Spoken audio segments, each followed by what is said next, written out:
देखिए, जिस दिन बजट आया था सैटरडे शनिवार के दिन ही हमने जो पोल किया था उसमें जितने भी हमारे ट्रेडर और इन्वेस्टर ने पार्टिसिपेट किए थे तो वो उसकी वोटिंग आई थी। हमने क्वेश्चन रेज़ किया था कि क्या यह बजट मार्केट के लिए सही है? तो जो वोटिंग आई थी उसमें लगभग 48% लोगों ने कहा था कि नहीं ये फ़ेवर में नहीं है, और फिर लगभग 46% लोगों ने कहा था कि हाँ ये फ़ेवर में है, और लगभग 11-12% लोगों ने को इसके बारे में कोई जानकारी नहीं थी। तो मेजॉरिटी देखिए तो लगभग 48-50% के आसपास लोगों ने कहा था कि नहीं ये बजट हमारे मार्केट के फ़ेवर में नहीं है। तो उसी दिन एक तो क्लियर हो गया था कि मार्केट को डाउट है कि या तो ऊपर बुलिश क्यों हुए या बेरिश क्यों हुए। तो मार्केट को जब डाउट होता है तो हाई चांसेस होता है कि मार्केट क्या होता है वो नेगेटिव होता है। तो आज दो मार्केट के नेगेटिव होने के जो दो मुख्य कारण हैं, वो पहला कारण ये है कि जो हमारे 12 लाख तक के इनकम पे जीरो टैक्सेशन लगाया है, तो इसका कितना इम्पैक्ट पड़ेगा मार्केट को। तो इसको जानने के लिए सबसे पहले हम ये समझते हैं कि ऐसे कितने लोग हैं जो कि 12 लाख के ऊपर की इनकम करते हैं, राइट। तो इससे ओवरऑल देखें तो मार्केट में थोड़ी लिक्विडिटी तो आएगी, लेकिन वो लिक्विडिटी कितना परफॉर्म करेंगे तो मार्केट को बूस्ट करने के लिए शायद वो उतना रिलेवेंट नहीं है, राइट।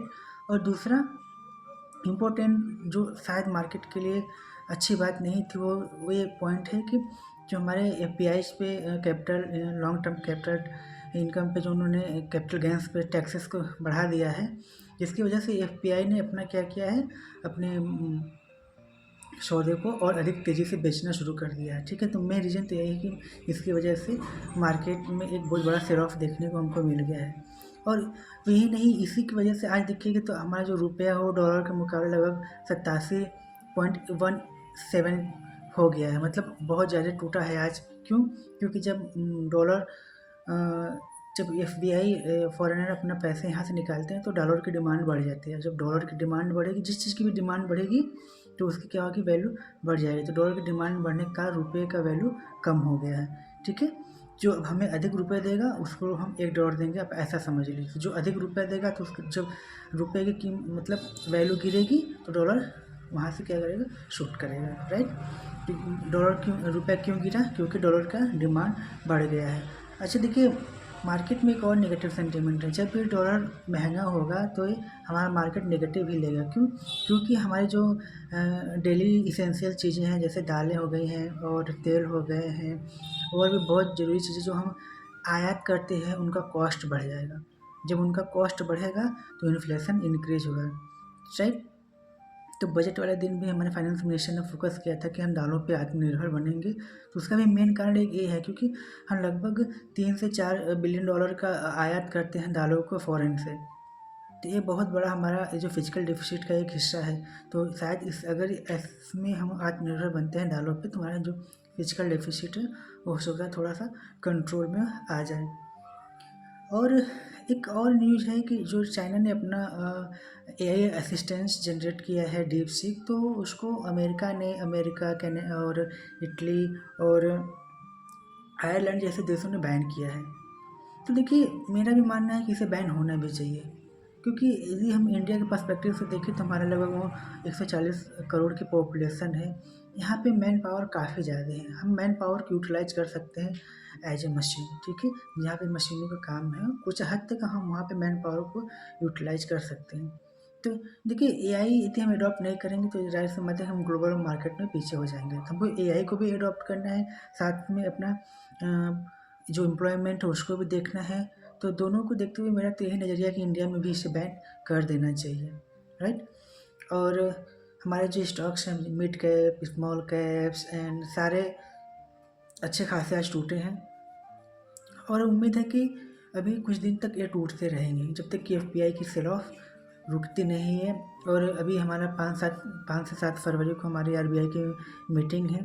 तो एक उम्मीद लगाई जा रही है कि शायद इस मीटिंग में कुछ रेट कट की संभावनाएं है। शायद आरबीआई अगर रेट कट करता है तो मार्केट में क्या होगा, एक लिक्विडिटी और इन्फ्लो होगी जिससे इकॉनमी को बूस्ट मिलेगा। इकॉनमी थोड़ी सी यहाँ से ग्रो कर सकती है।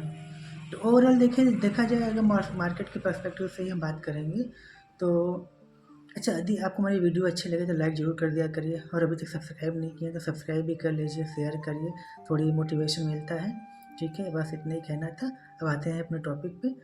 तो आरबीआई को अगर यदि इंटरेस्ट रेट कट करता है तो मार्केट को एक बूस्ट मिलेगा, और यदि वो कट करेगा तो 4 साल के बाद ही कोई रेट कट होगा। इस 4 साल से तो मार्केट में, सॉरी, आरबीआई का जो इंटरेस्ट है वो एज अ सेम है, उसमें कोई चेंजेस नहीं हुए लास्ट 4 साल में। ठीक है, और क्रूड ऑयल भी महंगा हो गया है, तो जिसके जिसकी वजह से हमारी जो एनर्जी सेक्टर की है स्टॉक्स है उनमें भी आज थोड़ी बहुत सेलिंग हमको देखने को मिल गई। तो ग्लोबल में काफ़ी ज़्यादा अनसर्टेनिटी है। और वैसे भी डोनाल्ड ट्रंप ने पनामा नहर को लेके बोल दिया है कि वो तो नहर, अभी पनामा नहर क्या है, चाइना उसकी देख रेख करते हैं। ठीक है, एग्जिट कहते हैं कि चाइना के कंट्रोल में है अभी वो। तो बोले हैं डोनाल्ड ट्रंप की नहीं, अब हम में अब वह उसे अमेरिका लेगा, क्योंकि वो बोले कि 1999 में उस नहर को अमेरिका ने स्टार्ट करवाया था, तो चाइना को उस पर कंट्रोल कैसे हुआ। तो एक बहुत बड़ी विवादित पॉइंट उन्होंने जनरेट किया है पनामा नहर को लेकर। वैसे भी उसने, अमेरिका ने चाइना पर टैरिफ इम्पोज कर दिया है, तो ट्रेड वॉर शुरू हो गया है एज अ ग्लोबल। और देखिए ये वोलेटिलिटी तो, देखिए अमेरिका क्या है, वो अमेरिका सुपर पावरफुल है, वो जैसे चाहेगा किसी भी देश को वैसा करना पड़ेगा, राइट। और जिसकी वजह से ही हमारे सारे वर्ल्ड के मार्केट में हलचल पैदा होती रहती है। तो जब इनके हर डिसीजन से मार्केट में वोलेटिलिटी होगी और मार्केट कभी ऊपर कभी नीचे करता रहेगा। देखते हैं कि आगे पनामा नहर पे इन लोगों का क्या डिसीजन होता है, उसे उसी जैसा जैसा होगा। ट्रेड वॉर चल रहा है, यदि इसमें और विवादित होता है तो ट्रेड वॉर और बढ़ सकता है, क्योंकि जो अमेरिका के अगेंस्ट बोलेगा उस पर सीधे टैरिफ इम्पोज हो जाएगा। इंडिया के पर्सपेक्टिव से तो उन्होंने बोला कि इंडिया पे अभी हम कोई ऐसा प्लान नहीं कर रहे हैं। ठीक है, अमेरिका बोला है कि इंडिया पे कोई हम टैरिफ का प्लान नहीं कर रहे हैं, क्योंकि अमेरिका को इंडिया पे टैरिफ प्लान न करने के पीछे बहुत से कारण हैं। कि एक काउंटर पार्टी चाहिए जो कि जिसके अगेंस्ट वो चाइना के अगेंस्ट बेसिकली कुछ यूज कर सकता है, तो वो इंडिया है। ठीक है, और इंडिया से बहुत सारे मैन पावर्स वहाँ पे वर्किंग हैं, और बहुत सारी चीज़ें एक्सपोर्ट इंपोर्ट होती हैं, तो बहुत कुछ देखना पड़ता है उनको। जो इम्पोर्टेंट है कि चाइना के अगेंस्ट में ही इंडिया को यूज किया जा सकता है, जिसकी वजह से शायद वो थोड़ा इंडिया को लाइटली ले, मतलब थोड़ा से आप इस पर कम इनका पॉलिसी, एग्रेसिव पॉलिसी थोड़ा कम हो सकती है। और अपने निफ्टी के लिए हम बताएं तो हम कई दिन से कह रहे थे कि जब तक कि 23,500 ऊपर सस्टेन ना करे तब तक मार्केट में आप बुलिश मत होइएगा प्लीज़। तो सैटरडे को क्या हुआ था कि मार्केट लगभग 23,600 ऊपर क्रॉस किया, और कुछ लोगों ने अपना बुलिश पोजीशन बना भी लिए होंगे, लेकिन हमने क्या बोला था, जब तक उसके ऊपर सस्टेन ना करे, कोई कैंडल 23,500 पर क्लोज ना करें, प्लीज़ बुलिश मत होइएगा। तो अब क्या हो गया, अब इतने बायर्स को फंसाए हैं ऊपर ले जाके, अब ज़बरदस्ती, मतलब अब ज़बरदस्त वहाँ से सेल ऑफ आने की पूरी पूरी संभावना है, और ये सारे बायर्स ट्रैप होंगे, और जो ये लोग ट्रैप होंगे उन्हीं की सेलिंग की वजह से मार्केट और नीचे जा सकता है। ठीक है, तो वैसे भी मार्केट को यदि मंथली टाइम फ्रेम पे आप देखेंगे तो उसको 20 EM में टच करना है, वो करके ही रहेगा। अब कितने दिन में करेगा कोई नहीं जानता है। ठीक है, 1 महीने करे, 4 महीने करे, 1 साल करे, कल कर दे, उसको टच करना चाहिए। ठीक है, और इस महीने, सॉरी, इस वीक तो हमें मार्केट में एक नेगेटिविटी देखने को मिल सकती है, तो नेगेटिव सेंटिमेंट इंटेक्ट हो सकते हैं, तो उस हिसाब से हमें प्लान करना पड़ेगा। ठीक है, चलिए, वीडियो अच्छी लगी तो लाइक जरूर कर दीजिएगा। आज के लिए इतना ही रखते हैं, फिर मिलते हैं कल अपने फिन एजुकेशन विद संतोष में, और एनालिसिस करेंगे macro and micro level, micro और माइक्रो का अंतर्राष्ट्रीय खबरों पे, इन सब पे हम डिस्कशन करते हैं, राइट। तो चलिए यहीं तक रखते हैं, तब तक के लिए थैंक यू।